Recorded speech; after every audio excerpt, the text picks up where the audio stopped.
ತುಂಬ ಒಳ್ಳೆಯ ಆದರೆ ತುಂಬ ಉತ್ಪ್ರೇಕ್ಷೆಯ ಮಾತಾಡಿದ್ದಕ್ಕೆ ಥ್ಯಾಂಕ್ಸ್.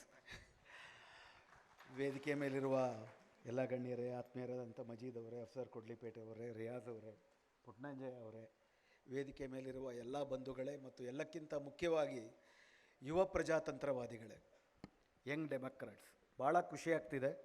2-3 ಕಾರಣಗಳಿಗೆ. ಮೊದಲು ನಾನು ಖುಷಿನ ಹಂಚ್ಕೊಂಡ್ಬಿಡ್ತೀನಿ, ಆಮೇಲೆ ನಾನು ಮಾತಾಡೋದಕ್ಕೆ ಮುಂಚೆ. ತುಂಬ ದಿವಸದ ಮೇಲೆ ಈ ಟೌನ್ ಹಾಲಲ್ಲಿ ಜನ ತುಂಬಿಕೊಂಡಿದ್ದಾರೆ.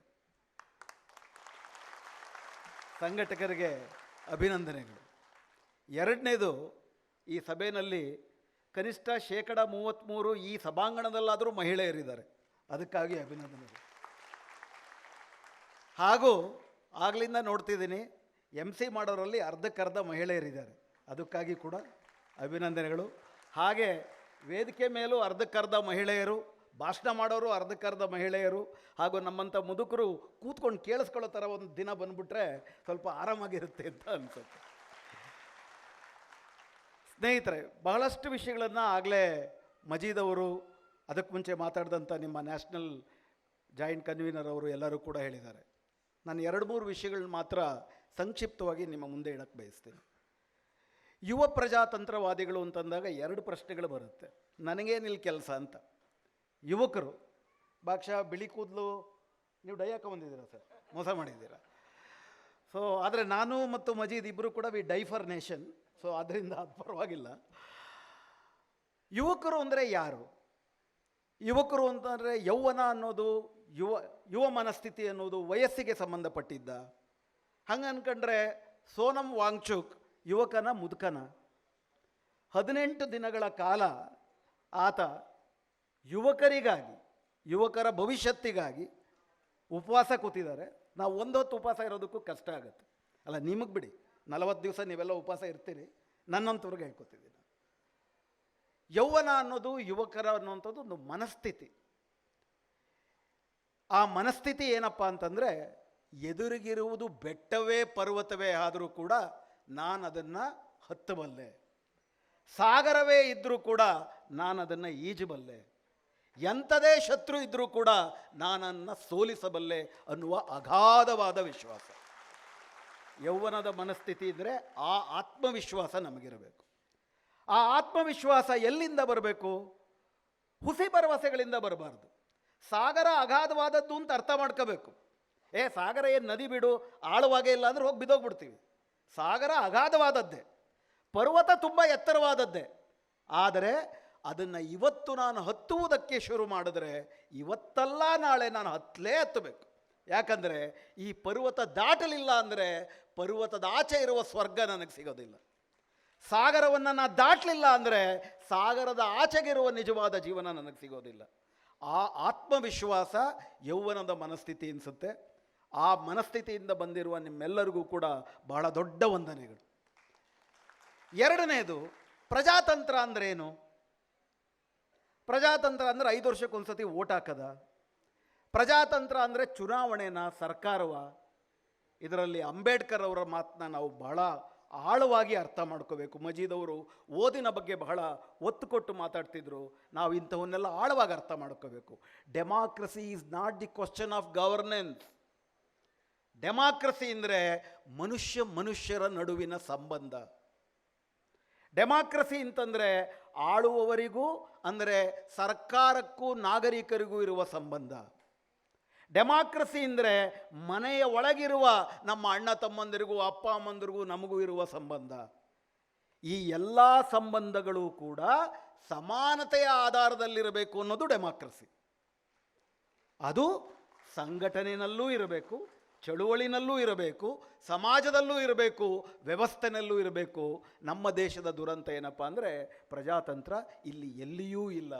ನಾವು ನಮ್ಮ ದೇಶವನ್ನು ಪ್ರಜಾತಂತ್ರ ಅಂತ ಕರಿಬೇಕಾದ್ರೆ ಹೊಡೆದು ಬಿಟ್ಟಿರ್ತೀವಿ. Why is India called a democracy? Of the people, by the people, for the people ಅಂತ ಹೊಡೆದು ಬಿಟ್ಟಿರ್ತೀವಿ. ಅಂಬೇಡ್ಕರ್ ಅದಕ್ಕೊಂದು ಸಣ್ಣ ಕರೆಕ್ಷನ್ ಕೊಟ್ಟರು. Of which people, by which people, for which people? ಯಾರ ಜನರಿಗೆ, ಯಾವ ಜನರಿಂದ, ಯಾವ ಜನರಿಗಾಗಿ? ಇದು ತುಂಬ ಮುಖ್ಯವಾದಂಥ ಪ್ರಶ್ನೆ. ಆ ಡೆಮಾಕ್ರಸಿ ನಮ್ಮ ದೇಶದಲ್ಲಿ ಕೇವಲ ಪೊಲಿಟಿಕಲ್ ಡೆಮಾಕ್ರಸಿ ಆದರೆ ಪ್ರಯೋಜನ ಇಲ್ಲ. ಅಂಬೇಡ್ಕರ್ ಅದೊಂದು ಸೋಷಿಯಲ್ ಡೆಮಾಕ್ರಸಿ ಆಗಬೇಕು. ಅದೊಂದು ಎಕನಾಮಿಕ್ ಡೆಮಾಕ್ರಸಿ ಆಗಬೇಕು. ನಮ್ಮಲ್ಲಿ ಭೇದ ಭಾವ ಯಾಕಿದೆ ಅಂತಂದರೆ, ನಾನು ಎಲ್ಲಿಯ ತನಕ ಜ್ಞಾನಕ್ಕೆ, ಬದುಕಿಗೆ, ಸ್ಥಾನಮಾನಕ್ಕೆ ಬೇರೆಯವ್ರ ಮೇಲೆ ಅವಲಂಬಿಸುವಂತಹ ದೈನ್ಯ ಇರುತ್ತೋ ಅಲ್ಲಿಯ ತನಕ ನಾನು ಮನುಷ್ಯನಾಗಿರೋಕ್ಕೆ ಸಾಧ್ಯ ಇಲ್ಲ. ಆ ದೈನ್ಯ ಹೋಗಬೇಕು ಅಂತಂದರೆ ಜ್ಞಾನದ ಸಂಪತ್ತು, ಭೌತಿಕ ಸಂಪತ್ತು, ಎಲ್ಲವೂ ಅಧಿಕಾರದ ಸಂಪತ್ತು ಸಮಾನವಾಗಿ ನಮಗೆ ಹಂಚಿಕೆ ಆಗಬೇಕು. ಈ ದೇಶದಲ್ಲಿ ಹುಟ್ಟಿದ ಮೇಲೆ ನಾವೆಲ್ಲರೂ ಸಮಾನರು, ಸರ್ವರಿಗೂ ಸಮಬಾಳು, ಸರ್ವರಿಗೂ ಸಮಪಾಲು. ನಾನು ಗಂಡಸಾಗಿರ್ಬೋದು, ಹೆಂಗಸಾಗಿರ್ಬೋದು, ನಾನು ಬ್ರಾಹ್ಮಣ ಆಗಿರ್ಬೋದು, ದಲಿತ ಆಗಿರ್ಬೋದು, ನಾನು ಹಿಂದೂ ಆಗಿರ್ಬೋದು, ಮುಸ್ಲಿಂ ಆಗಿರ್ಬೋದು. ಈ ದೇಶದಲ್ಲಿ ಹುಟ್ಟಿದ ಮೇಲೆ ನಾವೆಲ್ಲರೂ ಸಮಾನರು ಅನ್ನೋದು ಅಂಬೇಡ್ಕರ್ ಅಂತವರು ಸಂವಿಧಾನದಲ್ಲಿ ನಮಗೆ ಕೊಟ್ಟಿರುವ ಅತಿ ದೊಡ್ಡ ಕೊಡುಗೆ ಪ್ರಜಾತಂತ್ರ ಅಂದರೆ ಅದು. ವಾಸ್ತವ ಏನಪ್ಪ ಅಂದರೆ, ಇವತ್ತು ಪ್ರಜಾತಂತ್ರ ನಮ್ಮ ದೇಶದಲ್ಲಿ ಇಲ್ಲ. ಪ್ರಜಾತಂತ್ರ ನಾಶವಾಗಿದೆ, ನಾಶವಾಗ್ತಾ ಇದೆ ಅಂತ 10 ವರ್ಷದಿಂದ ನಾನು ಮಾತಾಡ್ತಿದ್ದೆ. ನಾಶವಾಗಿದೆ ಅಂತ ನಾನು ಹೇಳ್ತಾ ಇದ್ದೆ. ಸ್ನೇಹಿತರೆ, ನಿಮ್ಮ ಜೊತೆ ಮಾತಾಡ್ತಿರ್ಬೇಕಾದ್ರೆ ನನಗೆ ನನ್ನ ವಿದ್ಯಾರ್ಥಿ ದೆಸೆಯ ದಿನಗಳು ಜ್ಞಾಪಕ ಬಂದು. ನಿಮ್ಮಂತೆ ಈಗಲೂ ಯುವಕ ಆಗಿದ್ದೀನಿ, ಬಟ್ ವಯಸ್ಸಿನಲ್ಲಿ ನಿಮ್ಮಂತೆ ಯುವಕನಾಗಿದ್ದಾಗ, ನಾನು ಇಂಜಿನಿಯರಿಂಗ್ ಕಾಲೇಜ್ ಓದ್ತಿರ್ಬೇಕಾದ್ರೆ ನನಗೆ ಈ ಚಳುವಳಿಗಳ ಪರಿಚಯ ಆಯಿತು.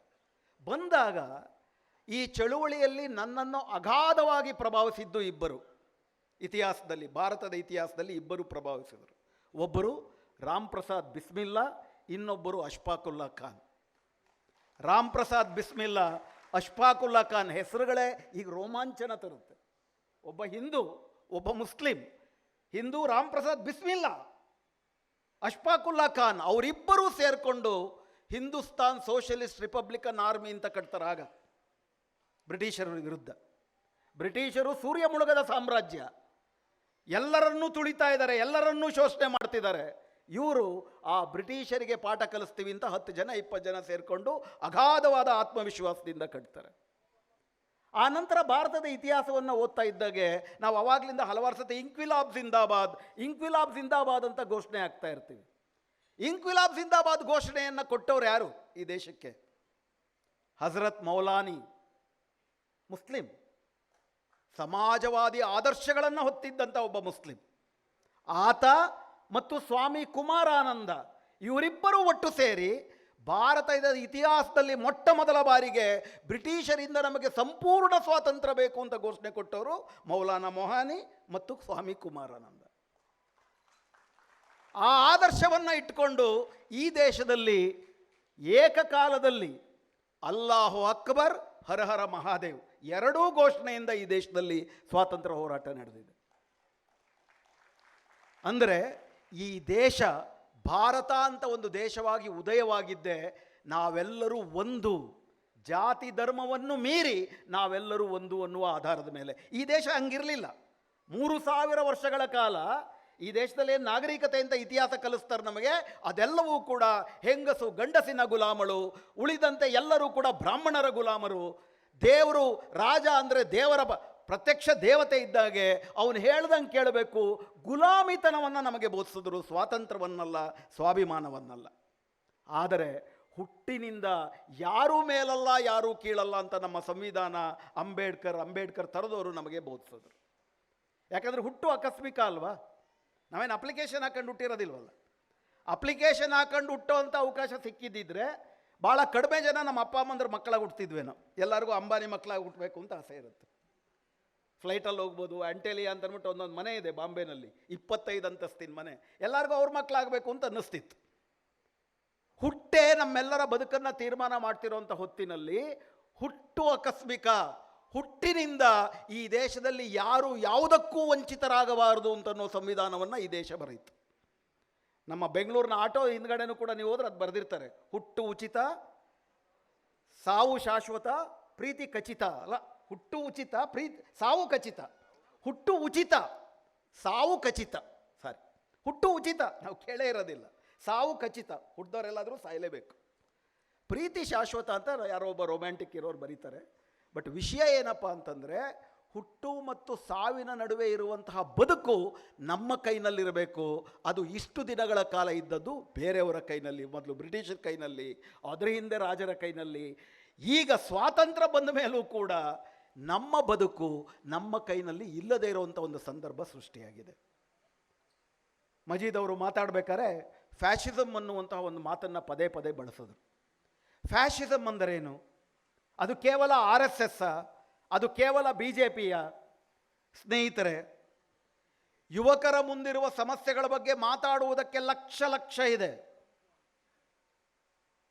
ಇವತ್ತು ಸೋನಂ ವಾಂಗ್ಚುಕ್ ಅವರು ಯಾವುದಕ್ಕಾಗಿ ಹೋರಾಟ ಮಾಡ್ತಿದ್ದಾರೆ? ನೀಟ್ ಪರೀಕ್ಷೆಯಲ್ಲಿ ಲೀಕ್ ಆಗಿದ್ದ ವಿಷಯದ ಬಗ್ಗೆ 22 ಲಕ್ಷ ಜನರ ಭವಿಷ್ಯ ಬೀದಿಗೆ ಬಂತು.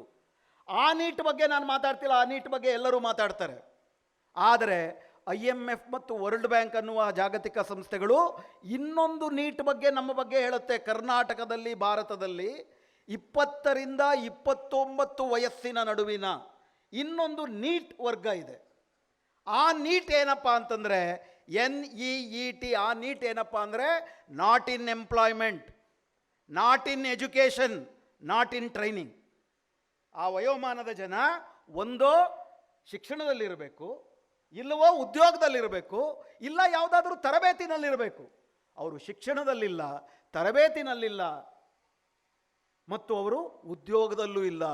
ಈ ಥರ 20 ರಿಂದ 29 ವಯಸ್ಸಿನ ಪ್ರೈಮ್ ಯೂತ್ ನಲ್ಲಿರುವ ಜನ ಈ ದೇಶದಲ್ಲಿದ್ದಾರೆ. ಕೋಟಿ ಕೋಟಿ ಜನ ಇದ್ದಾರೆ. ಯಾಕೆ ಆಗಿದ್ದಾರೆ? ಯಾಕೆ ಅವ್ರ ಪರಿಸ್ಥಿತಿ ಇದೆ? ಈ ಯುವಜನರ ಸಮಾವೇಶದಲ್ಲಿ ನಾವು ಅದನ್ನು ಮಾತಾಡಬೇಕು. ಅವರ ಬದುಕನ್ನು ಸುಂದರವಾಗಿ ಕಟ್ಟುವಂತಹ, ಅದಕ್ಕೆ ಬೇಕಾಗಿರುವ ಸಕಲ ಸಂಪನ್ಮೂಲಗಳು ನಮ್ಮ ಭಾರತದಲ್ಲಿದೆ. ನಮ್ಮ ಭಾರತದ GDP 300 ಲಕ್ಷ ಕೋಟಿ ರೂಪಾಯಿಗಳು. ಸ್ವಾತಂತ್ರ್ಯ ಬಂದಾಗ ಬರೀ 25 ಲಕ್ಷ ಕೋಟಿ. 300 ಲಕ್ಷ ಕೋಟಿ ನಾನು ನೀವು ದುಡ್ಡು ಸಂಪಾದನೆ ಮಾಡಿದ್ದು, ನಮ್ಮ ಅಪ್ಪ ಅಮ್ಮಂದರು ದುಡ್ದು ಈ ದೇಶಕ್ಕೆ ಕೊಟ್ಟಿರೋದು. 300 ಲಕ್ಷ ಕೋಟಿನಲ್ಲಿ 150 ಲಕ್ಷ ಕೋಟಿ ರೂಪಾಯಿ ಸಂಪತ್ತಿನ ಒಡೆಯರು ಈ ದೇಶದ ಕೇವಲ 6,000 ಜನ ದೊಡ್ಡ ದೊಡ್ಡ ಕುಬೇರರು. ಅವ್ರ ಹತ್ರ 150 ಲಕ್ಷ ಕೋಟಿ ಇದೆ ಅನ್ನೋ ಕಾರಣಕ್ಕೆ ನಮ್ಮ ಹತ್ರ ಅಂಗೈಯಗಲ ಜಮೀನಿರೋದಿಲ್ಲ. ಒಂದು ಕಾಯಿಲೆ ಬಂತು ಅಂದರೆ ತಾಳಿ ಮಾರು, ಒಂದು ಕೈನಲ್ಲಿರೋ ಬಳೆ ಮಾರು, ಮನೆ ಮಾರು, ಜಮೀನು ಮಾರು, ಇನ್ನೊಂದು ಸತಿ ಬಡವ. ಈ ದೇಶದಲ್ಲಿ ಬಡವರಿಗೂ ಮಧ್ಯಮ ವರ್ಗಕ್ಕೂ ಏನು ವ್ಯತ್ಯಾಸ ಇದೆ ಅಂತ ಕೇಳಿದ್ರೆ ಅಮರ್ತ್ಯ ಸೇನನವರೊಬ್ಬರು ಹೇಳ್ತಾರೆ, ಬಡವರಿಗೂ ಶ್ರೀಮಂತರಿಗೂ ಒಂದು ಮೆಡಿಕಲ್ ಶಾಕ್ ವ್ಯತ್ಯಾಸ ಇದೆ ಅಷ್ಟೇ. ಒಂದು ಮೆಡಿಕಲ್ ಶಾಕ್. ಮನೆಯಲ್ಲಿ ಒಬ್ರಿಗೆ ಏನಾದರೂ ಕಾಯಿಲೆ ಬಂತು ಅಂದರೆ ಮಧ್ಯಮ ವರ್ಗ ಗಯ ಇದ್ದಿದ್ದೆಲ್ಲ ಮಾರ್ಕೊಂಡು BPL ಆಗಿಬಿಡೋದೆ. ಇಂಥ ಭೀಕರವಾದಂಥ ಪರಿಸ್ಥಿತಿಗೆ ಭಾರತವನ್ನು ತಂದಿಟ್ಟಿದ್ಯಾರು? ಅದೇ ಕಾಲದಲ್ಲಿ ಒಬ್ಬ ಅಂಬಾನಿ, ಒಬ್ಬ ಅದಾನಿ. 2014ರಲ್ಲಿ ಅದಾನಿಯ ಒಟ್ಟಾರೆ ಆಸ್ತಿ ಪಾಸ್ತಿ 1 ಲಕ್ಷ ಕೋಟಿ, ಇವತ್ತು 20 ಲಕ್ಷ ಕೋಟಿ. ಕಳೆದ 16 ವರ್ಷದಲ್ಲಿ ನಂಬದಕ್ಕೇನಾಗಿದೆ ಅಂತ ನೋಡಿಕೊಂಡ್ರೆ, ಮತ್ತು ಇದಕ್ಕೆ ಒಬ್ಬರು ಕಾರಣ ಅಲ್ಲ, ಒಂದು ಪಕ್ಷ ಕಾರಣ ಅಲ್ಲ. ಸೊ ನಾನು ನಿಮ್ಮ ಮುಂದೆ ಹೇಳಬಯಸಕ್ಕೆ ಬಂದಿರುವಂಥ ವಿಷಯ ಶಿಕ್ಷಣ, ಉದ್ಯೋಗ, ಸೌಹಾರ್ದ, ಕನಸು ಕಾಣುವ ಸ್ವಾತಂತ್ರ್ಯ. ನಾನು ಹೀಗಾಗಬೇಕು ಅಂತ ಕನಸು ಕಾಣುವ ಸ್ವಾತಂತ್ರ್ಯ. ಆ ಸ್ವಾತಂತ್ರ್ಯವೇ ನಮಗೆ ಇಲ್ಲವಾಗಿದೆ. ಬೇಸಿಕ್ ಸ್ವಾತಂತ್ರ್ಯ. ನನ್ನ ಜೈಲಿನಲ್ಲಿಟ್ಟಿದ್ರೂ ಕೂಡ ಉಮರ್ ಖಲೀದ್ ಓದಿರೋ ಪುಸ್ತಕಗಳ ಪಟ್ಟಿ ಹಿಂದೂನಲ್ಲಿ ಬಂತು. ಸುಮಾರು ಒಂದು 25 ಪುಸ್ತಕ ಓದಿದ ನಾ ಮನುಷ್ಯ. ದಿನಕ್ಕೊಂದು 5 ಪುಸ್ತಕ ಓದ್ತಾರೆ. ಆನಂದ್ ತೇಲ್ತುಂಬಡೆ ಅಂತ ಒಬ್ಬರು ಪ್ರೊಫೆಸರ್ ಇದ್ದರು. ಅವ್ರು 2 ವರ್ಷ ಜೈಲಿಗೆ ಹಾಕಿದಾಗ 250 ಪುಸ್ತಕ ಓದಿದ್ರಂತೆ. ಜೈಲಿನಲ್ಲಿ ನೀವು ಹಾಕಿದ್ರು ನಿಮ್ಮ ಕನಸುಗಳು ಸ್ವಚ್ಛಂದವಾಗಿರುತ್ತೆ, ಆ ಕನಸು ಕಾಣುವ ಸ್ವಾತಂತ್ರ್ಯ ಇರುತ್ತೆ. ಆದರೆ ಬಯಲಿನಲ್ಲಿದ್ದರೂ ಕೂಡ ಸ್ವಾತಂತ್ರ್ಯದ ಕನಸನ್ನೂ ಕಾಣದಾಗದ ಪರಿಸ್ಥಿತಿನಲ್ಲಿ ನಮ್ಮ ದೇಶ ಇದೆ. ಆದ್ದರಿಂದ ಫಸ್ಟು ನಮ್ಮ ದೇಶವನ್ನು ಸ್ವತಂತ್ರಗೊಳಿಸಬೇಕಾಗಿದೆ. ಫಸ್ಟು ನಮ್ಮ ದೇಶವನ್ನು ಶಿಕ್ಷಣದ ಪ್ರಶ್ನೆ, ಉದ್ಯೋಗದ ಪ್ರಶ್ನೆ, ಸೌಹಾರ್ದದ ಪ್ರಶ್ನೆ, ಆರೋಗ್ಯದ ಪ್ರಶ್ನೆ ಇವೆಲ್ಲವೂ ಬಗೆಹರಿಬೇಕು ಅಂತಂದರೆ ಈ ದೇಶವನ್ನು ಮತ್ತೆ ಒತ್ತೆಯಾಳಾಗಿ ಇಟ್ಟುಕೊಂಡಿರುವ ಫ್ಯಾಸಿಸ್ಟರಿಂದ ಬಿಡುಗಡೆ ಮಾಡಬೇಕಾಗಿದೆ. ಮತ್ತೊಮ್ಮೆ 2ನೇ ಸ್ವಾತಂತ್ರ್ಯ ಹೋರಾಟಕ್ಕೆ ನಾವು ಸಜ್ಜಾಗಬೇಕಾಗಿದೆ. ಆದ್ದರಿಂದ ಈ ಸಮಾವೇಶದಲ್ಲಿ ಯುವ ಪ್ರಜಾತಂತ್ರವಾದಿಗಳ ಮೊಟ್ಟ ಮೊದಲ ಕರ್ತವ್ಯ ನನಗನ್ನಿಸುವುದು 2ನೇ ಸ್ವಾತಂತ್ರ್ಯ ಹೋರಾಟಕ್ಕೆ ನಮ್ಮನ್ನು ನಾವು ಅರ್ಪಣೆ ಮಾಡಿಕೊಳ್ಳುವುದು. ಆ 2ನೇ ಸ್ವಾತಂತ್ರ್ಯ ಹೋರಾಟ ನಾಳೆ ಬೆಳಗ್ಗೆ ಆಗೋದಿಲ್ಲ. ಅದನ್ನು ಪದೇ ಪದೇ ಎಲ್ಲ ಭಾಷಣಕಾರರು ಹೇಳ್ತಿದ್ದಾರೆ. ಶಾರ್ಟ್ ಕಟ್ ಇಲ್ಲ, ಸುದೀರ್ಘವಾದದ್ದು, ತಿಳುವಳಿಕೆಯಿಂದ ಬರಬೇಕಾದದ್ದು, ಸ್ಪಷ್ಟತೆ, ದಿಟ್ಟತೆ, ನೈತಿಕತೆ ಮತ್ತು ಪ್ರಾಮಾಣಿಕತೆ ಇವಿಷ್ಟು ಇದ್ದಾಗ ಮಾತ್ರ ಯಾವ ಪಕ್ಷಗಳು ಬಂದರೂ ಒಂದನ್ನು ಅರ್ಥ ಮಾಡ್ಕೊಂಬಿಡೋಣ. ನಮ್ಮ ಪ್ರಜಾತಂತ್ರವನ್ನು ಕಳೆದ 20-25 ವರ್ಷದಲ್ಲಿ ಎಷ್ಟು ಗಬ್ಬೆಬ್ಬಿಸಲಾಗಿದೆ ಅಂತಂದರೆ, ಯಾವ ಒಂದು ಪಕ್ಷ, ಯಾವ ಒಬ್ಬ ಪ್ರಾಮಾಣಿಕ ವ್ಯಕ್ತಿ ಹೋಗಿ ಅಲ್ಲಿ ಕೂತರೂ ಕೂಡ ಇದು ಸುಧಾರಣೆ ಆಗುವುದಿಲ್ಲ. 543 ಜನ ನಮ್ಮ ದೇಶದ ಎಂಪಿಗಳು, ಅದರಲ್ಲಿ 85% ಜನ ಕ್ರಿಮಿನಲ್ಸ್, 90% ಜನ ಕೋಟ್ಯಾಧಿಪತಿಗಳು, 90% ಜನ ಮುಖ್ಯಮಂತ್ರಿಗಳಿದ್ದಾರೆ. ನಮ್ಮ ರಾಜ್ಯದ ಮುಖ್ಯಮಂತ್ರಿಗಳು ಇಡೀ ದೇಶದ ಮುಖ್ಯಮಂತ್ರಿಗಳಲ್ಲೇ ಅತಿ ಶ್ರೀಮಂತರು. 1450 ಕೋಟಿ ಘೋಷಿತ ಆಸ್ತಿ. 25 ವರ್ಷದ ಕೆಳಗಡೆ ಅವರ ಆಸ್ತಿ 10 ಕೋಟಿನೂ ಇರಲಿಲ್ಲ. ಇದು ಒಬ್ಬರ ಕತೆ ಅಲ್ಲ, ನಾನು ಹೇಳ್ತಿರೋದು ಒಂದು ಪಕ್ಷದ ಕತೆ ಅಲ್ಲ. ಅಂದರೆ ಈ ದೇಶ ಅಂಬೇಡ್ಕರ್ ಆದಿಯಾಗಿ ಏನು ಸ್ವಾತಂತ್ರ್ಯವನ್ನು ನಾವು ಕಟ್ಕೊಂಡ ಒಂದು ಸಂವಿಧಾನವನ್ನು ನಾವು ಮಾಡ್ಕೊಂಡ್ವಿ, ಆ ಸಂವಿಧಾನಕ್ಕೆ ವ್ಯತಿರಿಕ್ತವಾಗಿ ಆ ಸಂವಿಧಾನವನ್ನೇ ಇಟ್ಟಿಗೆಯಾಗಿ ತೆಗೆದು ಪಕ್ಕಕ್ಕೆ ಇಡುವ, ಮತ್ತೊಮ್ಮೆ ಆ ರಾಜರ ಬ್ರಿಟಿಷರ ಕಾಲದ, ಅಂದರೆ ಅವರು ಕರೀರೇ ಆಗಿರ್ತಾರೆ, ನಮ್ಮ ಥರ ಭಾರತೀಯರೇ ಆಗಿರ್ತಾರೆ, ಮತ್ತೊಮ್ಮೆ ಹೊಸ ಬಗೆಯ ವಸಾಹತುಶಾಹಿ ನಮ್ಮನ್ನು ಆಳಕ್ಕೆ ಶುರು ಮಾಡಿದೆ. ಹೀಗಾಗಿ ನಾವು ಕನಸು ಕಾಣುವ ಸ್ವಾತಂತ್ರ್ಯವನ್ನು ಗಳಿಸ್ಕೋಬೇಕು ಅಂತಂದರೆ ಭಾರತದ ಸ್ವಾತಂತ್ರ್ಯ ಮತ್ತೆ ಬರಬೇಕು ಫ್ಯಾಸಿಸ್ಟರಿಂದ. ಅದು ಬರಬೇಕು ಅಂತಂದರೆ 2 ಬಗೆಯ ಹೋರಾಟವನ್ನು ನಾವು ಕಟ್ಟಬೇಕು. ಇದುವರೆಗೆ ತನಕ ಮಾತಾಡಿದವರೆಲ್ಲರೂ ಕೂಡ ಹೇಳದಂತೆ ಈ ಸರ್ಕಾರ ಮತ್ತು ಈ ಸರ್ಕಾರದಲ್ಲಿರುವ ಎಲ್ಲ ಪಕ್ಷಗಳಿಗೂ ಯಾರಿಗೂ ಕೂಡ ಈ ದೇಶದಲ್ಲಿ ಜನರಿಗೆ ಬೇಕಾಗಿರುವ ಸ್ವಾತಂತ್ರ್ಯ ಸಮಾನತೆ ಕೊಡಬೇಕು ಅನ್ನುವ ಯಾವ ಆದರ್ಶವೂ ಇಲ್ಲ. ಆ ಬಗೆಯ ಆರ್ಥಿಕ ನೀತಿಗಳೂ ಇಲ್ಲ.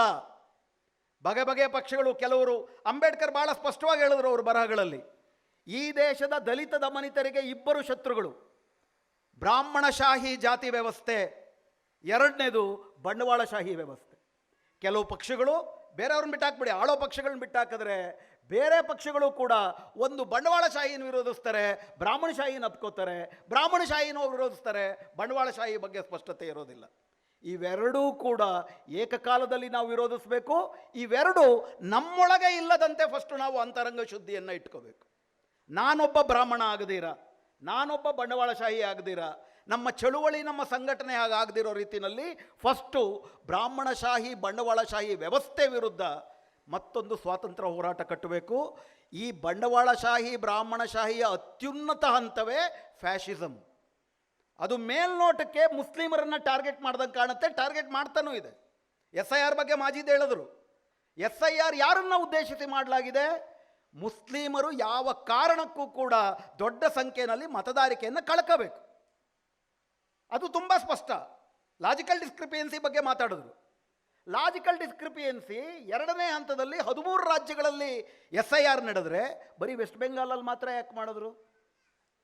ವೆಸ್ಟ್ ಬೆಂಗಾಲಲ್ಲಿ ಮ್ಯಾಪಿಂಗ್ ಮಾಡಬೇಕಾದ್ರೆ ಮುಸ್ಲಿಮರು ಪಾಸಾಗ್ಬಿಟ್ರು.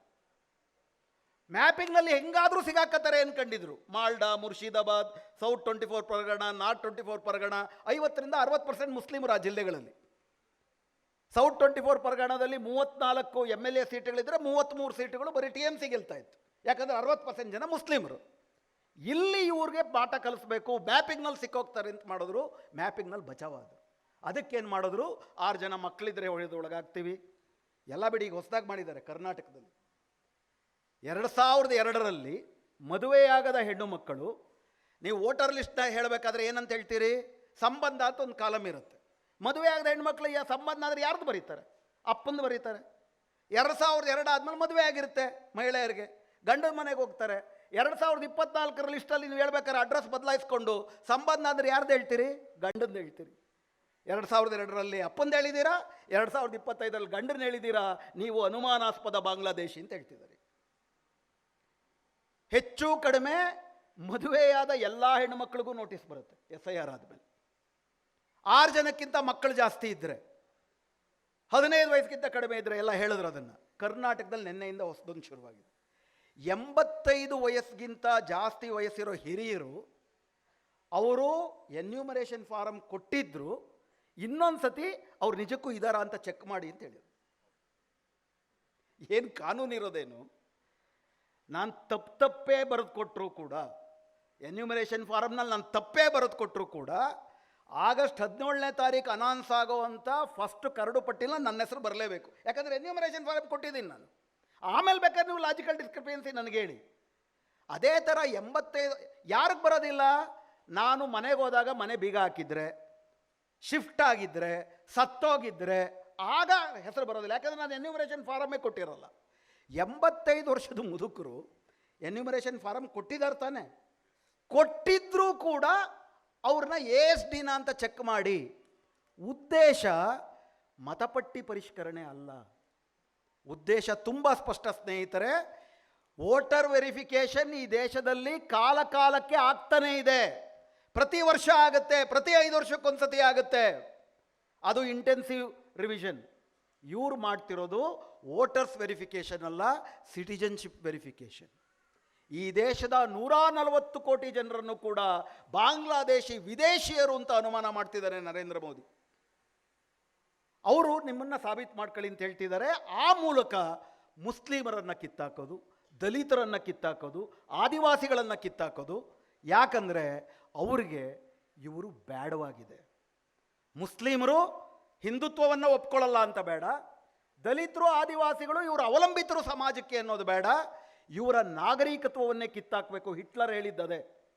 ಹಿಟ್ಲರು ಜರ್ಮನಿನಲ್ಲಿ ಯಹೂದಿಗಳ ಮೇಲೆ ದಾಳಿ ಮಾಡ್ತಾ, ಬರೀ ಯಹೂದಿಗಳ ಮೇಲೆ ದಾಳಿ ಮಾಡಲಿಲ್ಲ, ಅವನು ಯಾರ್ಯಾರ ಮೇಲೆ ದಾಳಿ ಮಾಡ್ದ? ಬಡಬಗ್ಗರ ಮೇಲೆ, ಜಿಪ್ಸಿಗಳ ಮೇಲೆ, ವಯಸ್ಸಾದವರ ಮೇಲೆ. ಯಾಕಂದರೆ ಈ ದೇಶಕ್ಕೆ ಇವರು ಬೇಡ, ಇವರು ಹೊರೆ ಅಂತೇಳಿ. ಆ ತರಹದ ಒಂದು ಸೋಷಿಯಲ್ ಡಾರ್ವಿನಿಸಮ್ ಅಂತಾರೆ ಅದನ್ನು. ಬಲವಿದ್ದವನು ಮಾತ್ರ ಬದುಕುವಂತಹ ಒಂದು ದೇಶವನ್ನು ಕಟ್ಟಕ್ಕೆ ಹೊರಟಿದ್ದಾರೆ. ಸಂವಿಧಾನ ಕೊಟ್ಟಿರುವ ಎಲ್ಲ ಹಕ್ಕುಗಳನ್ನು ಕಿತ್ಕೊಳ್ಳೋಕೆ ಹೊರಟಿದ್ದಾರೆ. ಅವರ ಪ್ರಧಾನ ಟಾರ್ಗೆಟ್ಟು ಮುಸ್ಲಿಮರೇ. ಆದರೆ ಮುಸ್ಲಿಮರ ಜೊತೆಗೆ ದಲಿತರು, ಆದಿವಾಸಿಗಳು, OBCಗಳು, ವಲಸೆ ಕಾರ್ಮಿಕರು, ದೇವದಾಸಿಗಳ ಮಕ್ಕಳು, LGBTQ ಸಮುದಾಯದವರು, ಇವರು ಎಲ್ಲರನ್ನೂ ಕೂಡ ಟಾರ್ಗೆಟ್ ಮಾಡ್ತಿದ್ದಾರೆ. ಒಂದು ಸರ್ಕಾರದ ವಿರುದ್ಧ ಹೋರಾಟ ಮಾಡಬೇಕು, ರಾಜ್ಯರಹಿತವಾಗಿ ಹೋರಾಟ ಮಾಡಬೇಕು, ಸಂವಿಧಾನಕ್ಕೆ ನಾವು ಮತ್ತೆ ಮರಳುವಂತೆ ಹೋರಾಟ ಮಾಡಬೇಕು. ಇನ್ನೊಂದು, ನಮ್ಮಂತೆ ಬಾಧಿತರಾಗಿರೋ ಜೊತೆ ಬಲವಾದ ಬಂಧುತ್ವವನ್ನು ನಾವು ಕಟ್ಟಿಕೊಳ್ಳಬೇಕು. ಈ ದೇಶ ಬಂಧುತ್ವ ಇಲ್ಲ ಅಂದರೆ ಈ ದೇಶ ಬದುಕಲ್ಲ. ಬಂಧುತ್ವವೇ ಈ ದೇಶದ ಉಸಿರು. ಅಂಬೇಡ್ಕರ್ ಅದಕ್ಕೆ ಭಾಳ ಯಾವ ದೇಶದ ಸಂವಿಧಾನದಲ್ಲೂ ಬಂಧುತ್ವ ಅಂತಿಲ್ಲ. ನೀವು ನಮ್ಮ ದೇಶದ ಸಂವಿಧಾನ ನೋಡಿದ್ರೆ ನಮ್ಮ ಪ್ರಿಯಾಂಬಲ್ಲಲ್ಲೇ ಬಂಧುತ್ವ ಇದೆ. ಆ ಬಂಧುತ್ವವನ್ನು ಕಾಪಾಡುವ ರೀತಿಯಲ್ಲಿ ಸಮಾಜದಲ್ಲಿ ಬಲವಾದ ಬಂಧುತ್ವವನ್ನು ಕಟ್ಟಬೇಕು. ಅದೇ ಸಮಯದಲ್ಲಿ ಸರ್ಕಾರದ ವಿರುದ್ಧ ರಾಜಿ ಇಲ್ಲದ ಈ ವ್ಯವಸ್ಥೆಯನ್ನೇ ಬದಲಾಯಿಸುವ ಮತ್ತೊಂದು ಸ್ವಾತಂತ್ರ್ಯ ಹೋರಾಟಕ್ಕೆ ಈ ಸಂವಿಧಾನ ಏನು ಹೇಳಿತ್ತು, ಆಶಯಗಳು ನಮ್ಮ ಪ್ರಿಯಾಂಬಲಲ್ಲಿ ಏನು ಹೇಳುತ್ತೆ? We the people of this country solemnly resolve to constitute this country as a sovereign, socialist, secular, democratic republic. ಈ ದೇಶವನ್ನು ಆ ಬಗೆಯ ಗಣರಾಜ್ಯವನ್ನಾಗಿ ಸ್ಥಾಪನೆ ಮಾಡುವುದಕ್ಕಾಗಿ ಅವರು ಹಿಂದುತ್ವ ರಾಷ್ಟ್ರ ಕಟ್ಟಕ್ಕೆ ಹೊರಟಿದ್ದಾರೆ. ನಾವು ಪ್ರಜಾತಾಂತ್ರಿಕ ಸಮಾಜವಾದಿ ಗಣರಾಜ್ಯವನ್ನಾಗಿ ಈ ದೇಶ ಕಟ್ಟುವುದಕ್ಕೆ ಮತ್ತೊಂದು ಸ್ವಾತಂತ್ರ್ಯ ಹೋರಾಟವನ್ನು ಕಟ್ಟಬೇಕು. ಆ ದಿಕ್ಕಿನಲ್ಲಿ ಯಂಗ್ ಡೆಮಾಕ್ರಾಟ್ಸ್ ನೀವೇನಿದ್ದೀರಿ, ಈ ದೇಶ ಬರೀ 77 ವರ್ಷ. ಅಮೇರಿಕಾ ಮುದಿ ಪ್ರಜಾತಂತ್ರ 1776, 250 ವರ್ಷ ಆಯ್ತಂತೆ. 250 ವರ್ಷ ಆದಾಗಲೂ ಆ ಮನುಷ್ಯ ಮಾತಾಡಿದ್ದೇನೋ, ಇರಾನ್ನಲ್ಲಿ ನಾವು ಒಂದು ಬಾಂಬ್ ಹಾಕ್ಬಿಟ್ರೆ ಯಾರು ಜನ ಹೊರಟಿದಾರಲ್ಲಿ ಶೋಕ ಮೆರವಣಿಗೆ ಅವ್ರನ್ನೆಲ್ಲ ಸಾಯಿಸ್ಬಿಡ್ಬೋದು ಅನ್ನೋದು ಅವ್ರ ನಾಗರಿಕತೆ. ನಮ್ಮದು ಯುವ ಪ್ರಜಾತಂತ್ರ. ಆದರೆ ಈ ಯುವ ಪ್ರಜಾತಂತ್ರಕ್ಕೆ ಗೆದ್ದಲು ಹಿಡಿದಿದೆ ಅಂತ ಏನು ಮಜೀದ್ ಅವ್ರು ಹೇಳಿದ್ರು, ಕ್ಯಾನ್ಸರ್ ಬಂದಿದೆ. ಕ್ಯಾನ್ಸರ್ ಬಂದಾಗ ಜ್ವರ ಬರುತ್ತೆ. ಆ ಕ್ಯಾನ್ಸರಿಂದ ಬರೋ ಜ್ವರಕ್ಕೆ ಡೋಲೋ ತಗೊಂಡ್ರೆ ವಾಸಿ ಆಗಲ್ಲ. ಕ್ಯಾನ್ಸರ್ಗೆ ಸರ್ಜರಿನೇ ಆಗಬೇಕು, ಟ್ರಾನ್ಸ್ಫ್ಯೂಷನ್ನೇ ಆಗಬೇಕು, ಹೊಸ ರಕ್ತ ಬರಬೇಕು. ಆ ಟ್ರಾನ್ಸ್ಫ್ಯೂಷನ್ ಯಂಗ್ ಡೆಮಾಕ್ರಾಟ್ಸ್ ಆಗಲಿ ಅಂತ ಆಶಿಸ್ತಾ ನನ್ನ ಮಾತು ಮುಗಿಸ್ತೀನಿ.